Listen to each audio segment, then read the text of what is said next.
Jennifer Perez. Welcome back on this Monday morning. We have some strong winds this morning and they'll stick around through about mid-afternoon today.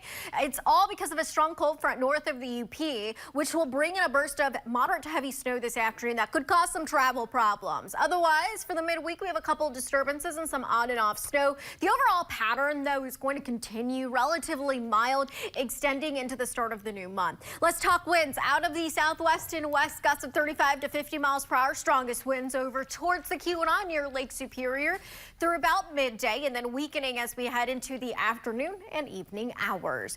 So wind advisories remain in effect for those tan shaded areas until 1 o'clock in the afternoon. Here's the cold front. It is well north of the UP, but it will swing through from north to south. There's a little bit of light snow ahead of it, though, coming just offshore, just north of the Keweenaw at this moment. This is all going to move onshore here throughout the morning. Very light snow with that small bout. Today, expecting temperatures on the upper 20s to near freezing, and then those snow chances to increase this afternoon with a burst of moderate to heavy snow. Snowfall today will be about 1 inch to 2 inches, but the far eastern, northeastern areas could exceed 3 inches of snow.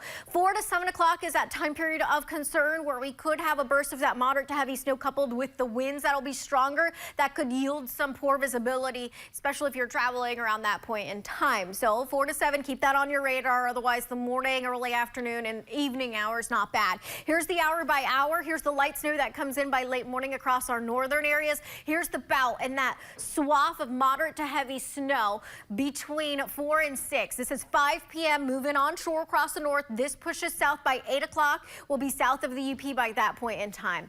Then tomorrow we have another clipper system that brings in a swath of snow from west to east. This is midday tomorrow, so plan on some hazardous travel as well with some slippery road conditions. Flow out of the south. High temperatures tomorrow afternoon, right around the freezing mark with lake effect snow developing behind that clipper system along the northwest wind belts, which continues into early Wednesday morning before it completely tapers off. Here's a look at your 7-day forecast. We still have some lake effect on Wednesday and some cooler conditions behind that second frontal boundary. So we're expecting teens for highs on Wednesday and then back to above normal temperatures for the rest of the week into the weekend.